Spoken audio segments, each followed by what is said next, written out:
Ya,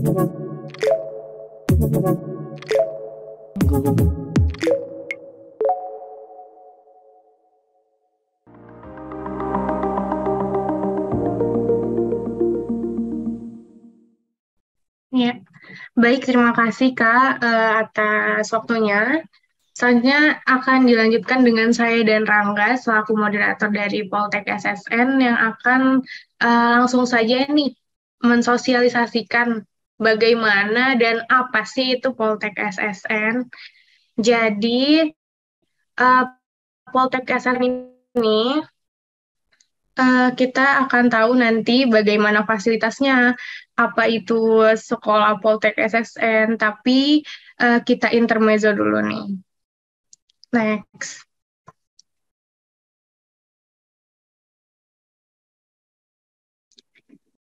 Oke, ini ada did you know kalau misalkan ada fitur di Instagram yang namanya fitur at yours di Instagram, itu ada salah satunya pertanyaan tentang variasi nama panggilan kamu, kayak gitu.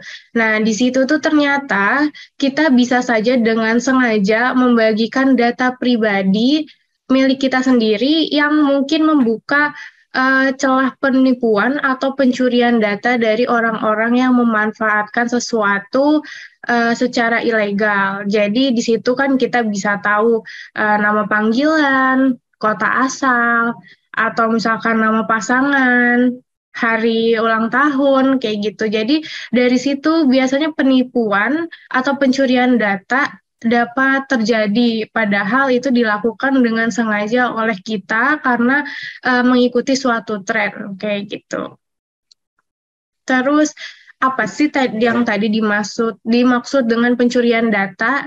Pencurian data itu yang paling dekat dengan kita, yaitu pencurian data pribadi. Kayak apa sih data pribadi itu? Jadi data pribadi adalah setiap data tentang kehidupan seseorang, baik yang teridentifikasi dan atau yang dapat diidentifikasi secara tersendiri atau digabungkan dengan informasi lainnya, baik secara langsung maupun tidak langsung melalui sistem elektronik dan atau non-elektronik. Jadi data pribadi ini menyangkut nama, alamat, nomor identitas, dan lain-lainnya yang dibagikan di sistem elektronik atau non-elektronik secara sadar oleh pemilik data pribadi tersebut. Lalu, apa sih yang akan terjadi? Bagaimana resikonya nih dari pembagian data pribadi? Oke, next. Nah, apa saja yang harus dilakukan dan jangan dilakukan? Pertama, apa yang harus kita lakukan untuk menjaga data pribadi kita tetap aman? Yang pertama, menggunakan password yang kuat, memiliki email cadangan jika sewaktu-waktu email utama kita eh, dilakukan pencurian atau peretasan, kayak gitu kita masih punya email cadangan. Terus memblokir iklan, karena dari iklan biasanya terjadi suatu celah-celah nih dari penyerang untuk mencuri data pribadi. Terus yang keempat ada membersihkan cookies secara berkala, dan yang terakhir berhati-hati dalam memberikan izin di browser atau di sosial media manapun. Terus, yang jangan dilakukan itu apa? Nah, yang jangan dilakukan oleh kita sebagai pemilik data pribadi yaitu selalu mengunggah data dan aktivitas pribadi di media sosial. Nah, dari situ biasanya eh, pencurian data itu diambil dari proses OSINT atau eh, dengan mudah gitu diambil datanya dengan hanya misal melihat story Instagram kayak gitu. Terus yang kedua adalah menggunakan aplikasi bajakan, karena aplikasi bajakan itu bukan aplikasi yang original yang mungkin sudah di otak-atik sama pemiliknya yang mungkin akan membahayakan kita kayak gitu. Ya, selanjutnya ngomong-ngomong tentang itu, berarti ada sangkut pautnya nih dengan Politeknik Siber dan Sandi Negara. Oke, next. Nah, about Poltek SSN. Jadi, Politeknik Siber dan Sandi Negara ini merupakan perguruan tinggi kedinasan di bawah naungan Badan Siber dan Sandi Negara yang mencetak sumber daya manusia yang kompeten dan profesional di bidang siber dan sandi. Jadi, kita berperan di bidang siber dan sandi, makanya tadi di awal-awal kita bahas tuh tentang pencurian data, tentang data pribadi. Nah, ini sangkut pautnya dengan Poltek SSN. Selanjutnya, di Poltek SSN sendiri, itu terdapat 146 SKS, 8 semester dengan sistem dropout setiap semesternya. Kemudian kita menjalani 4 tahun pendidikan, seperti itu. Untuk lulus menjadi lulusnya diploma 4. Nah, kemudian ada jurusan apa aja sih di Poltek SSN?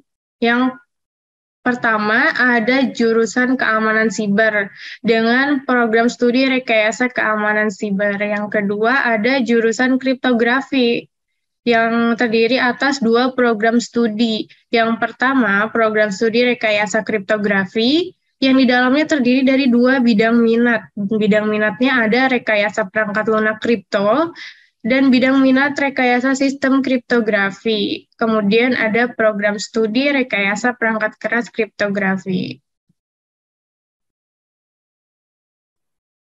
Nah, setelah tadi membahas serba-serbi mengenai Politeknik Siber dan Sandi Negara, sekarang kita bakal beranjak ke fasilitas yang ada di Politeknik Siber dan Sandi Negara. Yang pertama adalah asrama, di mana nantinya taruna yang menjadi siswa di Politeknik Siber dan Sandi Negara akan tinggal diasramakan selama 4 tahun. Nah, berikut adalah gambaran dari asrama yang ada di Politeknik Siber dan Sandi Negara. Berikut adalah gambaran lorong, lobi, dan tampak luarnya. Selanjutnya adalah fasilitas poliklinik. Nah, jadi selain difasilitasi dari segi kehidupan, mahasiswa juga ditanggung nih untuk urusan kesehatannya bagi taruna-taruna yang mengalami keluhan kesehatan, memerlukan pengobatan maupun pemeriksaan kesehatan, bisa melakukan pemeriksaan di poliklinik yang telah disediakan. Berikut adalah tampilan poliklinik yang ada di Poltek SSN. Selanjutnya adalah lapangan. Nah, di Politeknik Siber dan Sandi Negara ini juga terdapat lapangan untuk menunjang kegiatan. Di Politeknik Siber dan Sandi Negara ada lapangan apel dan lapangan sepak bola. Jadi bagi teman-teman nih yang punya hobi bermain bola dengan kawan-kawannya, sudah tersedia lapangan bola yang tentunya standarnya juga nggak kalah main dengan lapangan-lapangan yang ada di kampus-kampus lain. Nah, selain menunjang dari segi kesehatan maupun dari segi kebugaran, seperti lapangan tadi, di Politeknik Siber dan Sandi Negara juga menunjang untuk urusan ibadah atau rohani. Jadi untuk seluruh rohani yang ada di Poltek SSN, ada rohani Islam, Nasrani maupun dari Hindu, memiliki ruang ibadahnya masing-masing. Berikut adalah gambaran masjid untuk yang Muslim, lalu ada kapel untuk yang Nasrani maupun ada Dharma Yopa untuk yang beragama Hindu. Nah, selanjutnya ada juga nih auditorium. Auditorium merupakan tempat yang biasa digunakan untuk taruna Politeknik Siber dan Sandi Negara melakukan kegiatan-kegiatan umum yang biasanya diikuti oleh seluruh taruna. Jadi apabila terdapat event-event besar atau kegiatan yang mengharuskan bertemunya seluruh taruna ataupun taruna dengan penyelenggara, maka akan dilaksanakan di auditorium ini. Nah, untuk penunjang fasilitas akademiknya sendiri terdapat ruang kelas. Di sini ada beberapa gambaran umum ruang kelas. Jadi bagi taruna yang akan belajar bisa menggunakan fasilitas ruang kelas ini. Selain itu juga di Poltek SSN juga terdapat beberapa smart class yang bisa digunakan. Jadi bagi taruna yang ingin menggunakan fasilitas-fasilitas tambahan di smart class tersebut, maka bisa digunakan untuk menunjang kegiatan akademik. Selanjutnya adalah laboratorium. Nah, karena sebagai perguruan tinggi, tentunya Politeknik Siber dan Sandi Negara juga wajib untuk menunjang kegiatan penelitian. Oleh karena itu, ada laboratorium, beberapa laboratorium yang dapat difungsikan untuk menunjang kegiatan penelitian dan kegiatan akademik. Di antaranya adalah lab bahasa, Lalu ada laboratorium sandi, laboratorium komputer, dan laboratorium elektro. Jadi masing-masing dari laboratorium ini dapat difungsikan sesuai dengan masing-masing program studi maupun apabila terdapat taruna yang ingin mengembangkan diri, contohnya di laboratorium bahasa. Nah, selain itu juga bagi taruna yang berada di program studi rekayasa perangkat lunak kriptografi, mereka juga bisa memanfaatkan fasilitas laboratorium perangkat lunak yang telah disediakan. Nah, karena tidak hanya ada program studi program studi rekayasa perangkat lunak kriptografi, di Poltekkes ini juga terdapat program studi rekayasa perangkat keras. Jadi juga terdapat laboratorium khusus perangkat keras. Nah, bedanya apa dengan laboratorium elektro? Untuk laboratorium elektro mungkin bisa digunakan secara umum ya. Bagi teman-teman mungkin yang sudah suka nih sama fisika, bisa belajar mengenai listrikan maupun materi-materi fisika lainnya yang bisa dipelajari di laboratorium elektro. Sedangkan untuk laboratorium perangkat keras sendiri, teman-teman bisa mengembangkan diri lebih jauh lagi nih. Terdapat fasilitas lain seperti 3D printing dan penunjang baik dari software maupun hardware yang ada di dalamnya.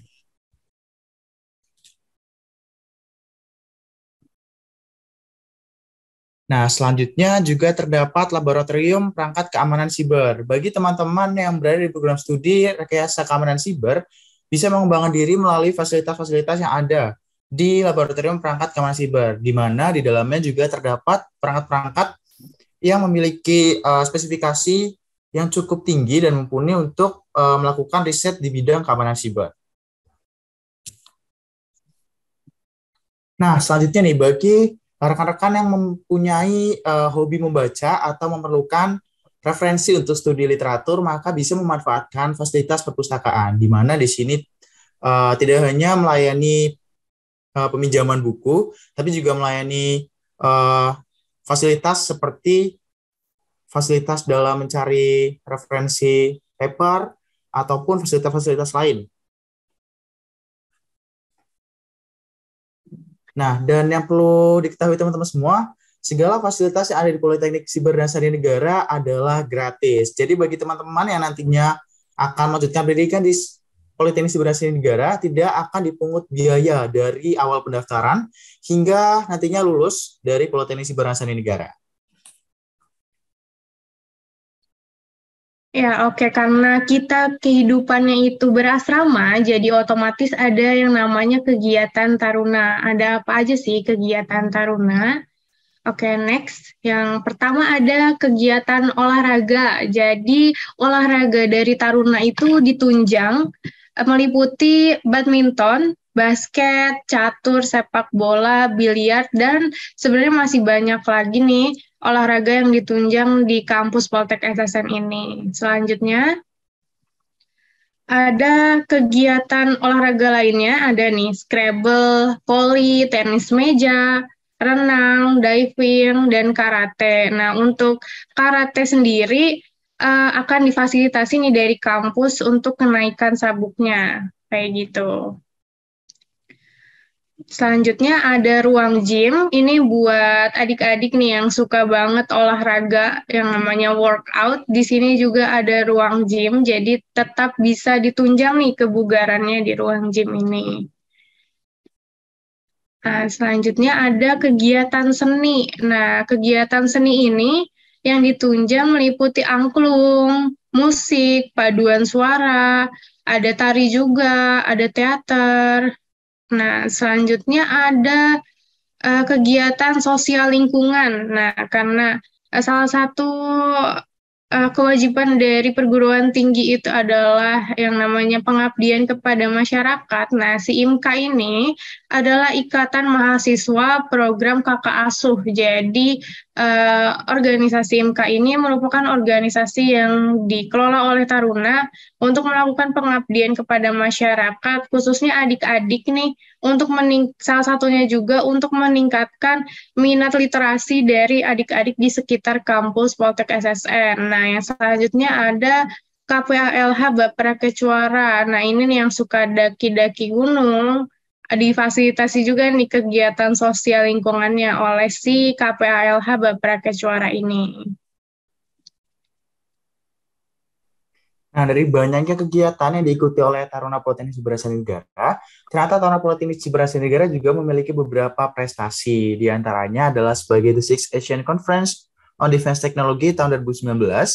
Selanjutnya ada The Third International Conference on Combinatorics, Graph Theory and Network Topology, hingga ada the first IEEE International Workshops on Big Data and Information Security.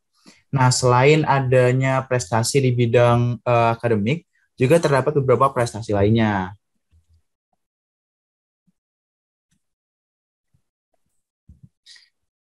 Berikut adalah beberapa prestasi non-akademik yang diraih oleh Taruna Politeknik Siberasa Negara. Untuk yang beragama muslim, terdapat beberapa lomba yang diikuti pada kegiatan Vokri Games. Selain itu juga terdapat lomba yang dikhususkan untuk kegiatan olahraga. Jadi untuk Taruna Politeknik ASN juga memiliki kesempatan untuk berprestasi di bidang olahraga. Salah satunya mendapat prestasi sebagai peringkat pertama sprint 60 meter pada kegiatan OPTK tahun 2019. Lalu juga terdapat kegiatan yang menunjang perlombaan di bidang seni, yaitu FSN atau Festival Seni Nusantara, di mana Taruna Politeknik Siberasa Negara juga mendapat beberapa juara, di antaranya juara 2 band, lalu juara 2 sinematografi, dan juara 2 vokal group. Nah, tak hanya itu nih teman-teman, bagi Taruna Politeknik SSN yang ingin mengikuti kegiatan yang mungkin nih berhubungan dengan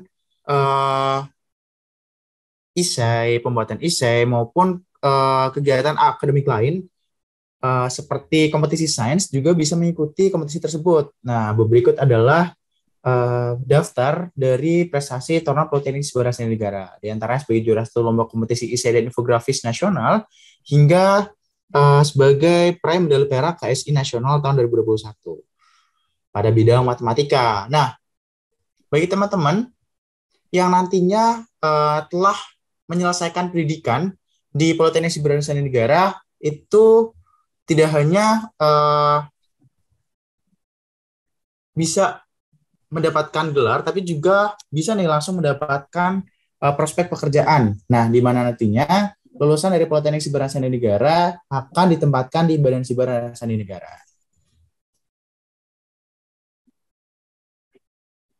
Nah, jadi sebaran alumni-alumni dari Poltek SSN ini bisa bekerja selain di Badan Siber dan Sandi Negara, bisa juga bekerja di Kementerian Koordinator Polhukam, Kementerian Pertahanan, Kementerian Luar Negeri, Kementerian Kominfo, Kementerian Perdagangan, Kejaksaan Agung RI, bahkan bisa juga di TNI, Polri, Bakamla, Kantor Staf Presiden atau KSP. Kemudian ada bisa juga bekerja di pemerintah provinsi dan pemerintah kabupaten atau kota. Jadi gak hanya nih ditempatkan di Badan Siber dan Sandi Negara, tapi berpeluang juga untuk mengembangkan dirinya di tempat lain, di instansi lain selain Badan Siber dan Sandi Negara. Lalu gimana nih Karangga nih seleksi masuk Poltek SSN itu? Nah, jadi nih Kak Abel, untuk menjadi Taruna Politeknik Siberasa Negara tentunya memerlukan beberapa tahapan seleksi. Nah, tapi sebelum mengikuti seleksi tersebut, alangkah baiknya nih bila teman-teman sudah mengetahui persyaratan umumnya. Di antaranya adalah warga negara Indonesia, pria atau wanita, siswa kelas 12, yang merupakan lulusan SMA jurusan IPA, Madrasah Aliyah jurusan IPA, SMK Teknik Elektronika dengan jurusan terlampir, SMK TI bidang keahlian Teknologi Informasi dan Komunikasi dengan program terlampir, serta memiliki nilai matematika dan bahasa Inggris untuk teori atau pengetahuan masing-masing minimal 80 pada semester 4 dan semester 5.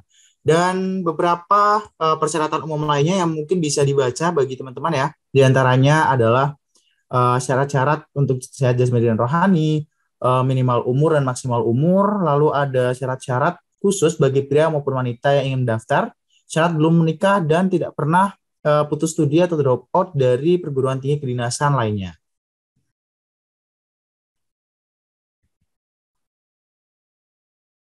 Nah, setelah mengetahui nih persyaratan umum untuk menjadi Taruna Politeknik Siberasa Negara, dan apabila teman-teman sudah merasa lolos dari tahapan administrasi umum tersebut, maka teman-teman nih bisa mulai mendaftarkan melalui seleksi administrasi pada website https://dikdin.bkn.co.id, di mana pada website tersebut teman-teman tidak hanya mendaftar untuk menjadi Taruna Politeknik Siber dan Sandi Negara, tetapi teman-teman juga mendaftar untuk menjadi calon pegawai negeri sipil atau kini bisa disebut sebagai aparatur sipil negara. Jadi ketika teman-teman mendaftar sebagai Taruna Politeknik Siber dan Sandi Negara, teman-teman ini tidak cuma satu kali jalan, tapi langsung dua kali nih. Nggak cuma jadi taruna, tapi juga jadi seorang calon ASN setelah lulus nanti. Nah, setelah mendaftar dan dinyatakan lolos secara administratif, teman-teman akan melaksanakan seleksi kompetensi dasar, di mana seleksi ini untuk mengukur apakah teman-teman lolos atau tidak sebagai calon aparatur sipil negara. Dan setelah berhasil lulus dari tes kompetensi dasar, maka teman-teman akan melaksanakan seleksi akademik, di mana di seleksi ini akan dinilai kemampuan teman-teman di bidang matematika dan bahasa Inggris. Jadi silakan dipersiapkan dari sekarang materi matematika dan bahasa Inggris seperti yang sudah dijelaskan pada persyaratan umum sebelumnya. Nah, selain dari seleksi akademik nih, teman-teman juga dilihat dari segi fisik dan kebugarannya. Jadi ada seleksi kesehatan dan kesemaptaan nih Kak Abel. Nah, pada seleksi tersebut, teman-teman akan melaksanakan medical check-up, dan medical check-up tersebut semuanya juga sudah ditanggung oleh penyelenggara Politeknik Siber dan Sandi Negara. Jadi ketika teman-teman mengikuti tes kesehatan, lolos atau tidaknya, setidaknya tuh teman-teman tuh sudah tahu bagaimana kondisi kesehatan teman-teman. Dan segala pemeriksaan fisik tersebut adalah gratis. Jadi dapatlah benefitnya meskipun lolos gak lolos ya. Nah, selain itu juga ada tes kebugaran, di mana teman-teman di sini akan diukur kebugarannya mulai dari lari 12 menit, lalu ada shuttle run, lalu ada push up, sit up, dan pull up bagi pria, dan chin up bagi yang putri.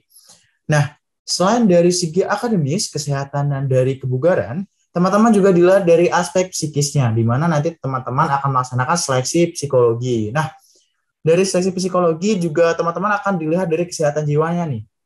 Dan nantinya setelah berhasil melewati tahapan tersebut, maka teman-teman berhak untuk mengikuti kegiatan wawancara, meliputi wawancara clearance serta mental ideologi. Nah, mungkin bagi teman-teman beberapa juga sudah pernah mendengar beberapa rumor terkait wawancara mental ideologi ya. Tapi tidak usah sungkan dan tidak perlu takut, karena apabila teman-teman juga seorang yang punya keinginan besar dan punya semangat untuk menjadi Taruna Politek SSN, tentunya bisa melewati tahap tersebut. Nah, setelah melewati seluruh tahapan mengenai seleksi, maka teman-teman akan memasuki tahap pantukhir atau pemantauan terakhir. Nah, di tahap ini, sebetulnya teman-teman sudah berhasil atau memenuhi syarat untuk menjadi Taruna Politek SSN. Tapi teman-teman perlu disaring lagi, apakah teman-teman benar-benar yakin dan layak untuk menjadi Taruna Politek SSN nih. Nah, jadi seperti itu Kak, Bella, tahapan seleksi yang ada di Politeknik Siber dan Sandi Negara.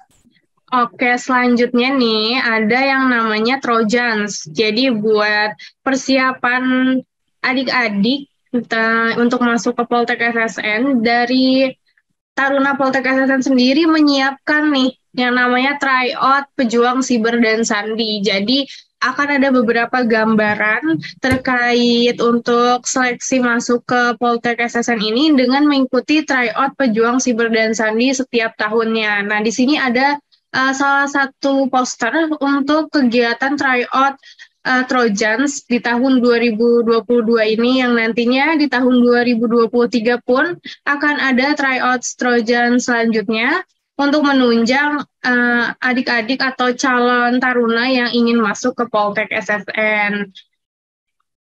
Nah, selanjutnya bisa ditanya nih ke kami, ke Taruna Poltek SSN, dengan cara memfollow atau mendm Twitter dari Korpstar PSSN. Kemudian ada YouTube-nya juga, ada Korps Taruna Poltek SSN, bisa banget nih di-subscribe. Nah, buat di Instagram bisa juga di-follow di korpstar.poltek.ssn untuk tanya-tanya atau mengetahui lebih lanjut terkait Poltek SSN, kayak gitu. Selanjutnya akan ada pemutaran video profil nih dari Poltek SSN.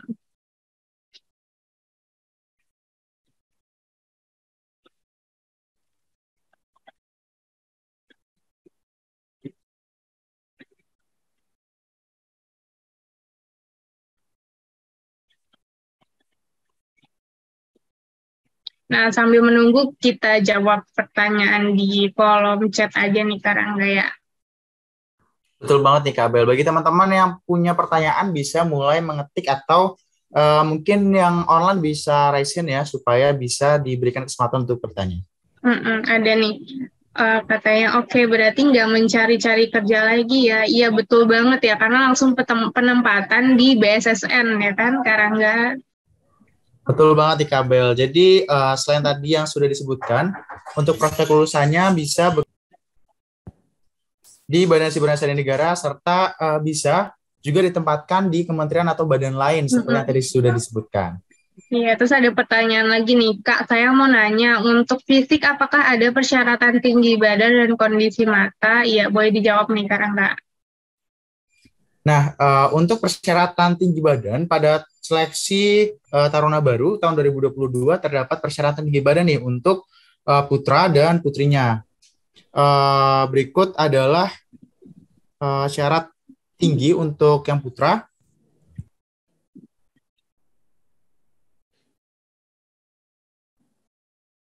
Untuk pendaftar putra memiliki tinggi minimal 165 dan untuk yang putri adalah 160 cm.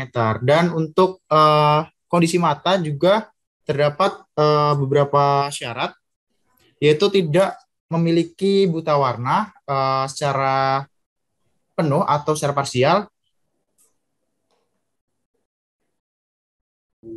Dan untuk minusnya itu tidak memiliki batasan khusus. Jadi bagi teman-teman yang memiliki kendala mata minus atau plus, itu bisa mendaftar. Iya, betul banget ya. Jadi tidak terlalu terpaku terkait tinggi badan dan kondisi mata kalau di Poltek SSN ini. Nah, oke. Karena ini untuk Kak Raihan ini udah siap nih kayaknya. Jadi kita gimana kalau ke ini ke hacking dulu nih karena nggak yang jadi andalan di Poltek SSN nih kan cyber dan sandi hacking gitu ya. Benar banget Tika Bella. Mungkin dari Karehan, apakah sudah siap, Kak? Mm-mm.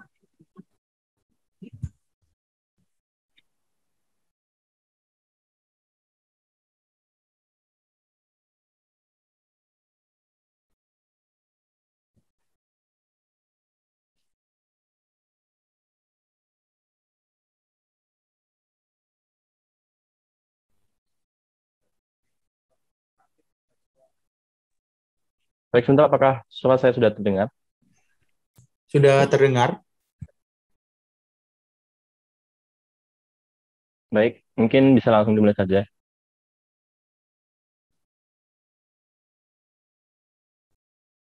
Oke.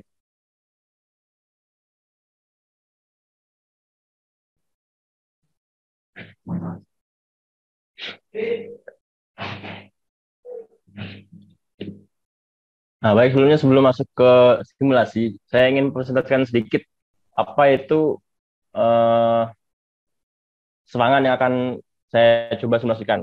Nah, sebelumnya mungkin teman-teman di sini semua pada sering nongkrong kan di coffee shop maupun eh, tempat-tempat nongkrong lainnya, di mana di tempat nongkrong tersebut terdapat WiFi gratis yang disediakan oleh pihak nongkrongan. Nah, kali ini saya akan menjelaskan mengapa WiFi gratis tersebut sangatlah berbahaya. Nah, ada 3 resiko yang bisa kalian dapatkan dengan cara menggunakan WiFi gratis tersebut. Yang pertama, kita bisa di-sniff data-data kita yang kita sedang transmisikan dan sedang kita gunakan itu dapat di-intercept atau dapat didengar oleh orang lain yang tidak berhak. Yang kedua, dapat terjadinya serangan man in the middle, yaitu serangan di antara Anda dan juga dengan web server.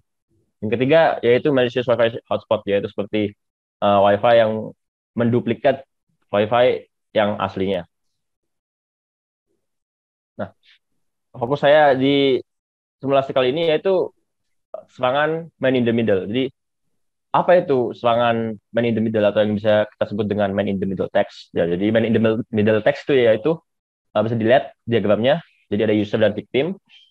Dia itu berkomunikasi dengan sebuah website misalnya.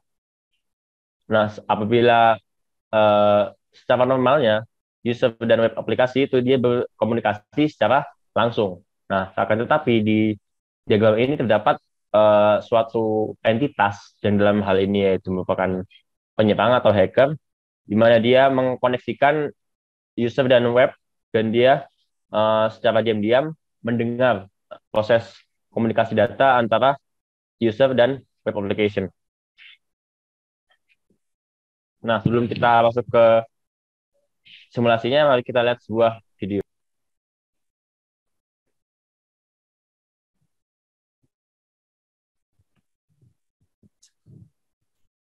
Kak, ini ada suaranya enggak ya, Kak? Oke, mungkin saya tidak terdengar ya. Saya screen ulang. Ya, di share screen ulang boleh, Kak?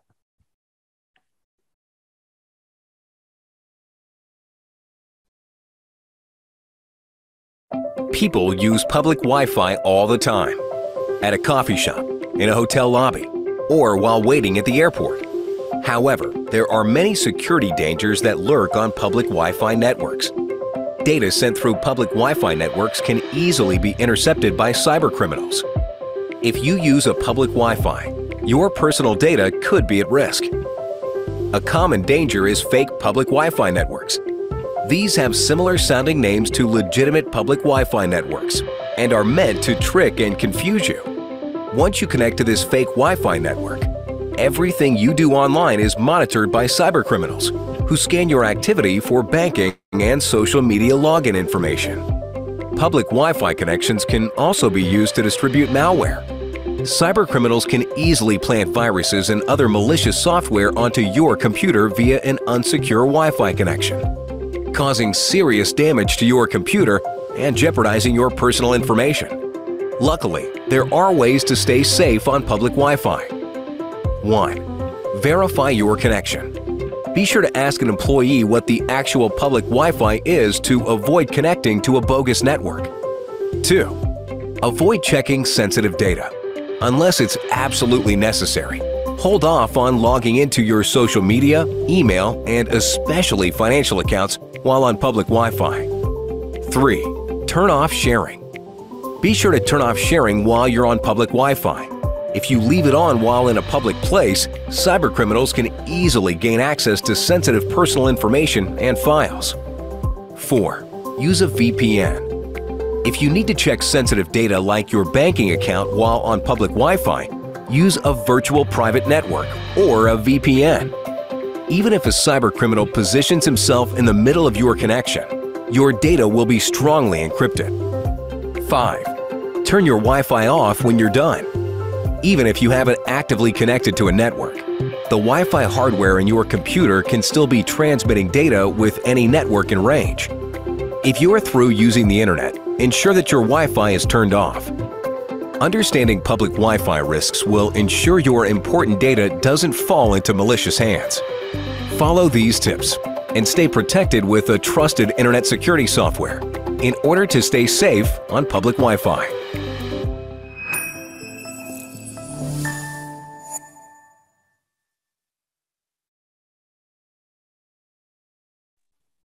Baik, tadi sudah kita lihat sebuah video. Nah, mari saya akan coba lakukan bagaimana cara seorang hacker dapat melihat dan membaca komunikasi data yang kalian lakukan di sebuah Wi-Fi publik. Saya akan gunakan tools simple saja, itu WhatsApp. Mungkin ada yang sudah pernah dengar. Saya coba cari sebuah target, di mana target tersebut merupakan sebuah login page. Nah, biasanya semisal kalian ingin lakukan login ke email saat di bandara untuk mengecek hal-hal yang mungkin sekiranya penting. Nah, itu saya sarankan untuk tidak dilakukan dengan menggunakan Wi-Fi publik dan menggunakan mungkin data pribadi. Nah, dengan menggunakan tools ini, saya bisa lakukan sniffing atau istilahnya mendengar komunikasi data yang terjadi di suatu jaringan, dalam hal ini Wi-Fi. Nah, setelah dinyalakan, maka aplikasi tersebut akan mulai berjalan dan melisten semua percakapan yang ada di jaringan Wi-Fi tersebut. Nah, semisal saya masukkan username dengan username semisal Ihsan dengan password at 123. Kemudian saya lakukan login. Ini saya lakukan secara asal-asalan saja. Kemudian saya lakukan cek di aplikasi yang saya lakukan untuk sniffing. Tentu saja kita bisa melihat dan mencari protokol yang menggunakan TCP.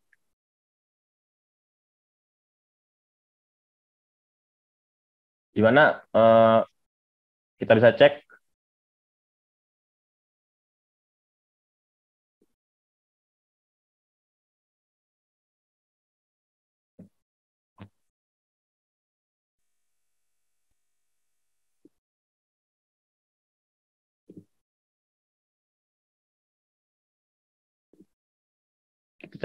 komunikasi yang menggunakan protokol HTTP.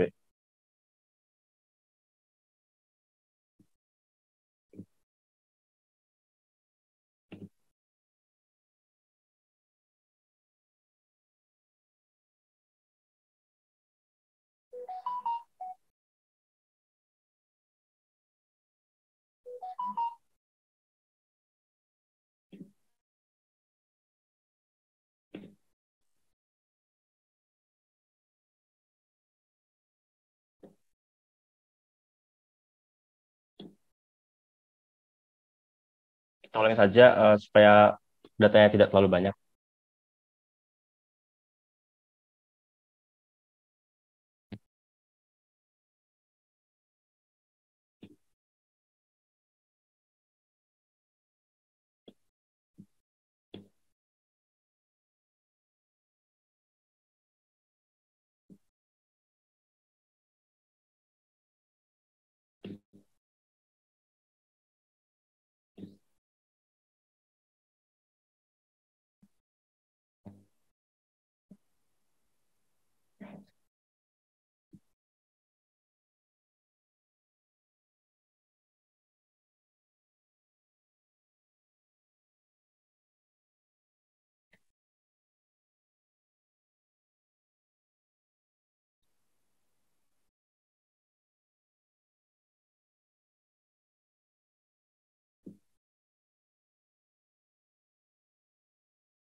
Kita lihat di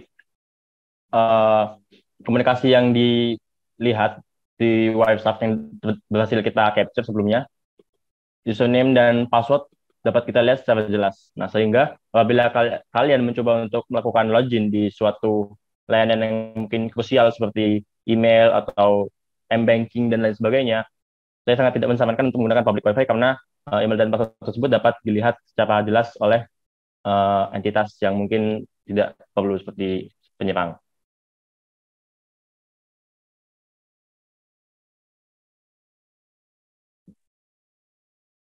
Baik, mungkin itu saja yang dapat dipresentasikan terkait serangan man in the middle attacks. Saya kembalikan kepada moderator. Baik, terima kasih banyak Kak Rehan atas simulasi yang telah diberikan. Nah, sembari kita juga menunggu nih beberapa pertanyaan, mungkin biar lebih menarik kita tonton video profil dulu nih, Kak Bella. Oke, langsung aja diputer nih, Kak Ihsan.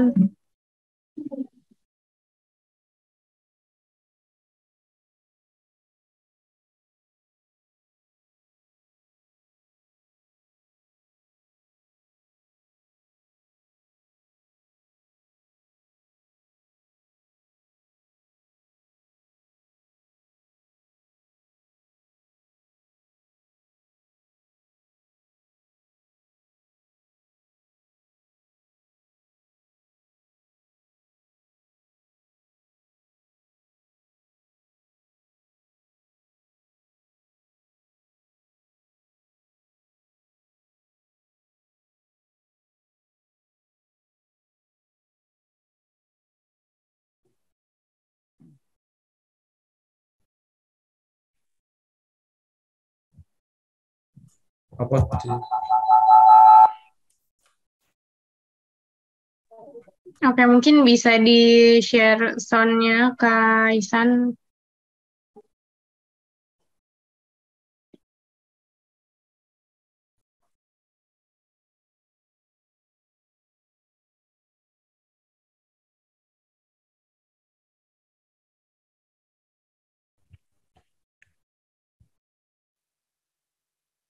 Perubahan yang sangat masif di beberapa dekade terakhir ini, terutama dalam bidang teknologi dan informasi. Generasi milenial yang lahir pada dekade 80-an adalah mereka yang merasakan beberapa titik perubahan penting seperti evolusi alat komunikasi, perkembangan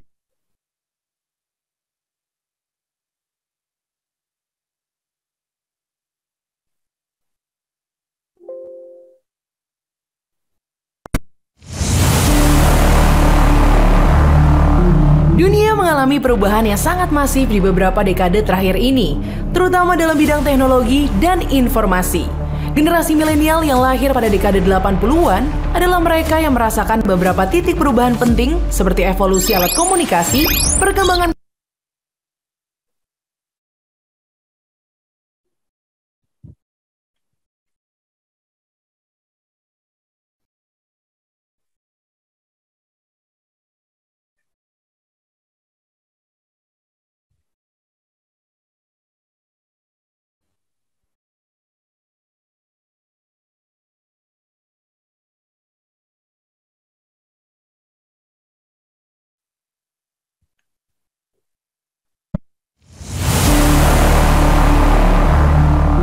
Dunia mengalami perubahan yang sangat masif di beberapa dekade terakhir ini, terutama dalam bidang teknologi dan informasi. Generasi milenial yang lahir pada dekade 80-an adalah mereka yang merasakan beberapa titik perubahan penting seperti evolusi alat komunikasi, perkembangan komputer dan media penyimpanan, kecanggihan multimedia, serta lahirnya sang superstar yang memegang kunci masa depan, internet.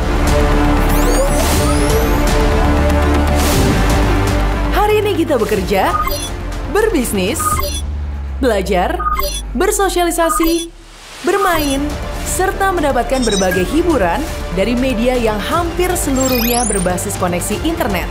Kita hidup di dunia tanpa batas dengan segala peluang dan kemungkinan yang tidak pernah terbayangkan sebelumnya. Kita menyebutnya sebagai revolusi industri 4.0.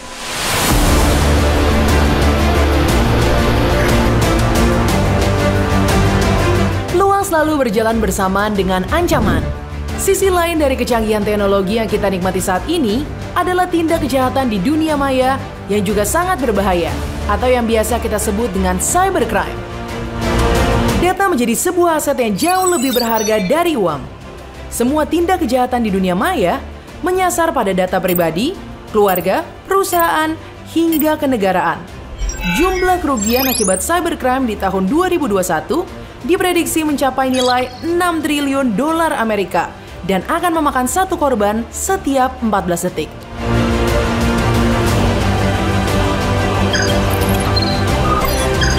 Bagaimana kita mempersiapkan sebuah generasi yang siap untuk menghadapi tantangan masa depan?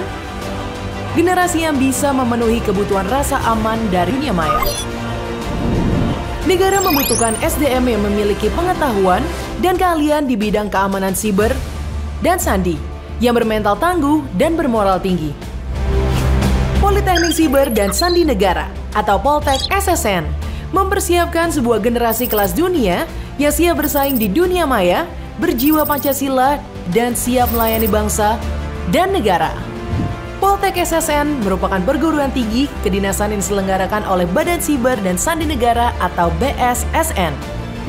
Berawal dari pendidikan Sandi pada tahun 1946, bersamaan dengan berdirinya organisasi Sandi di Kementerian Pertahanan.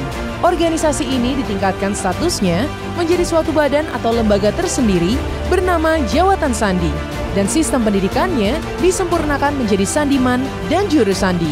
Pada akhir tahun 1969, dibuka pendidikan ahli Sandi Gaya Baru yang menggunakan kurikulum gabungan pendidikan ahli Sandi Brevet A dan pendidikan Sandiman. Pendidikan ahli Sandi Gaya Baru dinyatakan secara de facto sebagai Akademi Sandi Negara atau Aksara pada tahun 1973.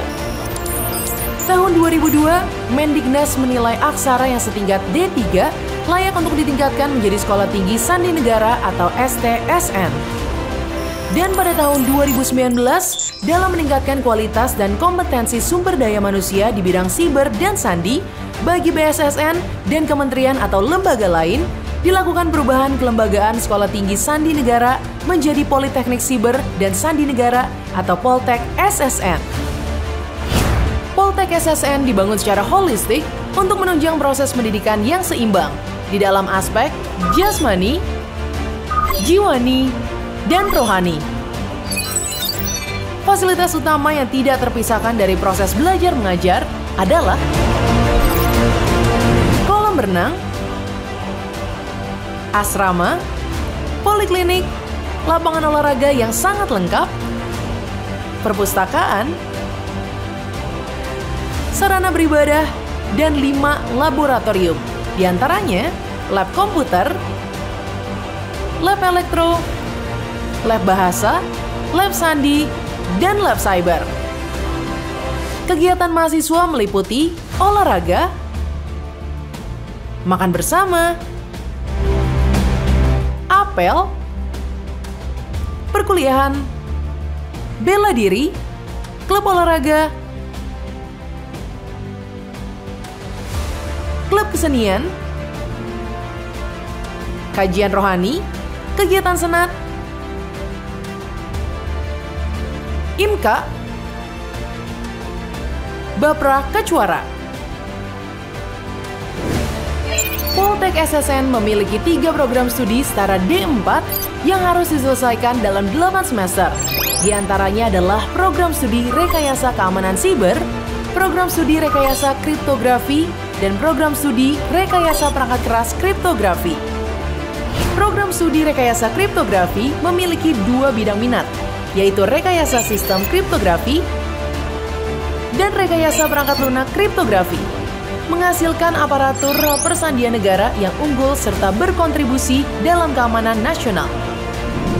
Sedangkan program studi Rekayasa Perangkat Keras Kriptografi melakukan pengembangan ilmu spesifik yang berkaitan dengan Embedded System Computer Engineering, Cyber Physical System, dan Cryptographic Hardware Engineering. Era yang serba canggih membutuhkan satu generasi yang juga canggih, yang dapat memegang peranan penting dalam membangun, mengembangkan, serta menjaga sistem keamanan negara dari berbagai ancaman dan tantangan. Politeknik Siber dan Sandi Negara.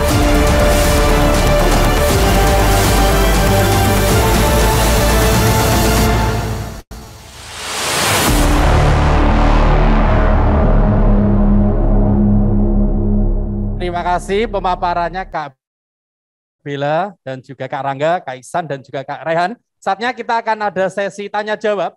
Karena waktunya tinggal 10 menit, maka waktu tanya jawab ini di kolom chat tadi sudah ada beberapa yang bertanya. Kita beri kesempatan dulu untuk yang ada di ruangan ini yang ingin bertanya di kolom chat.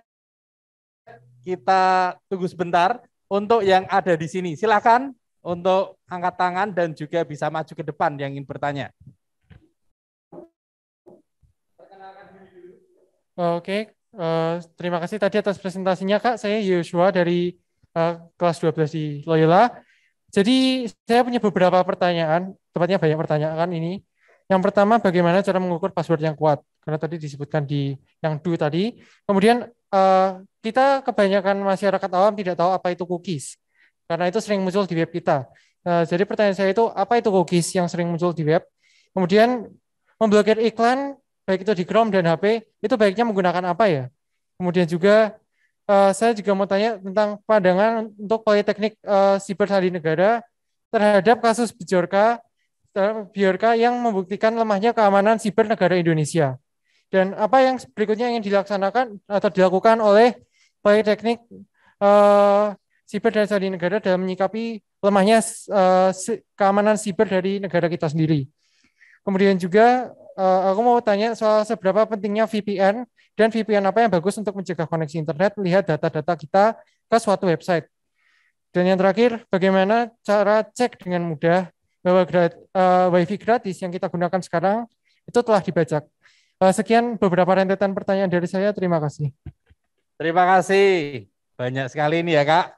Semoga nanti langsung dijawab saja, Kak. Silakan, Kak.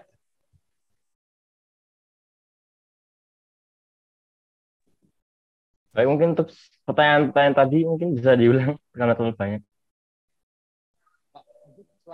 Bisa diulangi, Kak, suaranya, Kak Raihan. Kak, mungkin pertanyaannya bisa diulang satu persatu ya, karena lumayan. Oh, satu persatu, terlalu banyak, Yuan. Jadi ya. Tiga yang paling urgent ya. Oke, jadi yang pertama, pandangan Poltek Siber Sandi Negara terhadap kasus Bjorka yang baru-baru saja ini membuktikan lemahnya keamanan siber negara Indonesia.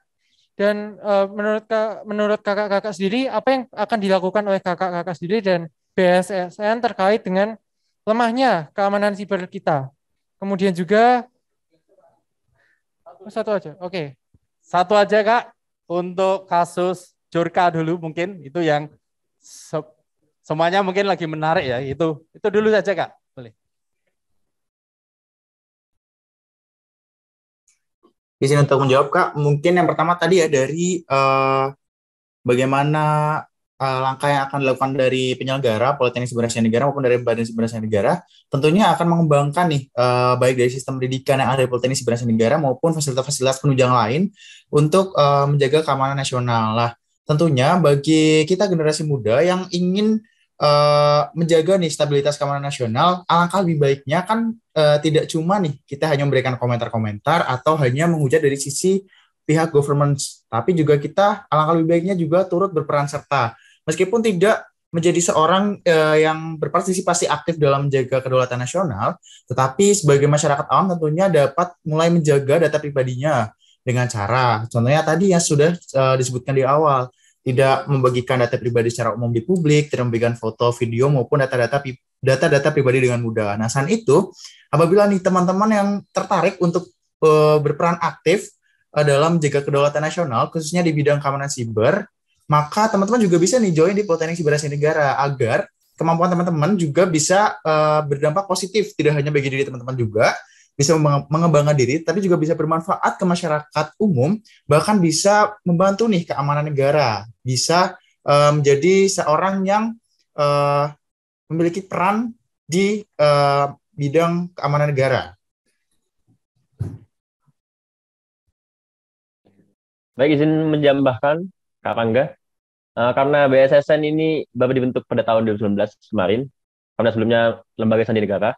Jadi kami di Badan Siber Sandi Negara itu sedang gencar-gencarnya untuk menambah sumber daya manusia yang berkualitas, di mana sumber daya manusia yang berkualitas tersebut dihasilkan dari Politeknik Siber Sandi Negara. Oleh karena itu, di Poltek SSN sendiri sekarang sedang gencar-gencarnya untuk istilahnya seperti menghasilkan calon-calon penjaga siber, di mana nantinya akan membantu untuk memperbaiki sistem keamanan siber yang ada saat ini di Indonesia, seperti itu. Terima kasih Kak Rangga dan juga Kak Raihan. Peran serta masyarakat, apalagi generasi muda, ini anak-anak dari SMA Loyola mungkin ada yang siap nanti untuk melanjutkan studi ke Politeknik SSN ini. Nah, dari salah satu siswa tadi, silakan. Ada yang mau bertanya lagi? Satu pertanyaan saja ya.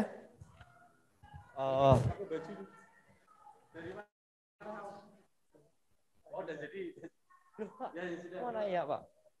Jadi pertanyaan saya adalah apakah ada skripsi atau proyek akhir mungkin agar lulus dari Poltek SSN ini? Nama saya Liu Thompson Rafael Thompson.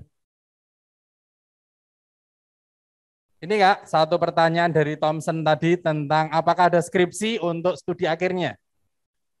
Baik Kak, izin untuk menjawab. Jadi untuk menyelesaikan studi pendidikan di Politeknik Sebaran Sandi Negara, tentu harus menyelesaikan tugas akhir. Jadi nanti di tingkat 4, nanti teman-teman akan mengerjakan sebuah proyek penelitian, baik dari masing-masing prodinya, tentunya dengan bidang minat yang teman-teman ingin kuasai atau yang teman-teman minati. Jadi teman-teman bisa mengembangkan penelitian di situ, bahkan bisa nih melanjutkan penelitian-penelitian sebelumnya yang dirasa masih memiliki beberapa kekurangan.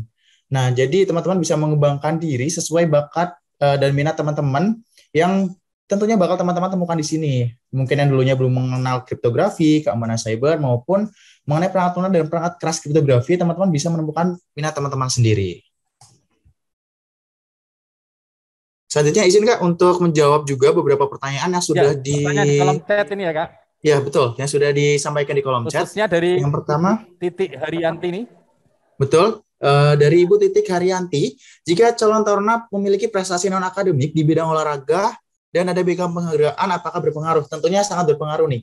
Jadi bagi teman-teman yang memiliki prestasi non-akademik bisa untuk melampirkan sertifikatnya pada saat seleksi wawancara, karena nantinya pada sesi wawancara tidak hanya dari segi akademik teman-teman, baik dari kepribadian teman-teman, prestasi teman-teman di bidang mungkin dari organisasi maupun dari bidang non-akademik lain, prestasi seni maupun olahraga tentu sangat diperhitungkan. Karena untuk menjadi seorang aparatur sipil negara tidak hanya dituntut untuk memiliki kualitas di bidang sains maupun di bidang intelektual, tapi juga harus bisa menyeimbangkan dirinya nih di bidang-bidang lain. Karena apa? Karena tentunya tuntutan sebagai aparatur sipil negara, aparatur sipil negara di bidang keamanan tentunya sangat tinggi. Jadi apabila teman-teman bisa menyeimbangkan dengan baik antara otak kiri dan otak kanan, tentu sangat bagus ya buat teman-teman sendiri. Nah, selanjutnya untuk nomor WhatsApp maupun website untuk mendapatkan info lebih mudah, bisa teman-teman cek di website Politeknik Sebaran Sandi Negara, sudah tercantum di kolom chat. Lalu juga bisa untuk menghubungi di Instagram Politeknik Sebaran Sandi Negara maupun melalui Instagram organisasinya, yaitu korpstar.poltekssn. Saya itu juga terdapat beberapa media sosial lain seperti Twitter, dan untuk beberapa video penjelasan lebih lanjut juga bisa dilihat di YouTube Politeknik Sebaran Sandi Negara maupun di Korps Taruna Politeknik Sebaran Sandi Negara. Selanjutnya untuk penjurusan, apakah dipilih oleh Taruna atau sudah ditentukan oleh lembaga? Jadi nih yang unik dari Politeknik Sebaran Sandi Negara, untuk menjurusnya sendiri itu mungkin teman-teman sudah mendengar beberapa istilah seperti tahap persiapan bersama ya di Institut Teknologi Bandung. Jadi di Politeknik Sebaran Sandi Negara juga menerapkan sistem yang serupa, di mana nantinya ketika teman-teman tingkat 1, teman-teman akan menjalani pendidikan dengan mata kuliah yang sama dalam satu angkatan. Jadi teman-teman bisa mempelajari seluruh mata pelajaran dasar yang akan menjadi dasar pembelajaran di masing-masing prodi. Dan nantinya ketika teman-teman sudah memiliki minat di mata kuliah tersebut, maka teman-teman bisa meneruskan atau mengajukan minat mana yang akan teman-teman ambil untuk studi lanjutan di tingkat 2, 3, dan 4. Nah, tak hanya dari minat teman-teman, nantinya penjurusan juga akan dilihat dari indeks prestasi teman-teman. Apakah dalam 1 tahun tersebut teman-teman memiliki nilai yang menunjang di minat yang di bidang yang sudah diminati oleh teman-teman atau tidak. Nah, dan selain itu, yang spesial lagi di Politeknik Sebaran Sandi Negara juga melihat dari sisi psikologi teman-teman. Jadi sebelum teman-teman masuk di program studi masing-masing atau melalui penjurusan, maka teman-teman akan melaksanakan tes psikologi lanjutan, di mana akan melihat dari sisi psikologis teman-teman apakah sesuai atau tidak nih dari sisi psikologisnya. Jadi tidak hanya dilihat dari nilai maupun dari minat, tapi juga dilihat dari sisi psikisnya apakah sesuai atau tidak. Seperti itu, Kak. Terima kasih Kak Rangga, dan beberapa pertanyaan di kolom chat juga sudah terjawab, serta pertanyaan-pertanyaan yang ada di sini. Mungkin masih ada satu lagi, satu pertanyaan saja. Tidak untuk Yuan, mungkin yang lain, silahkan. Cukup ya, Kak, karena ini waktu sudah berakhir, waktu presentasi pendidikannya selesai jam 17.00, maka terima kasih untuk Politeknik Cyber dan Sandi Negara yang sudah memberikan gambarannya bagaimana studi di sana dan juga jurusannya.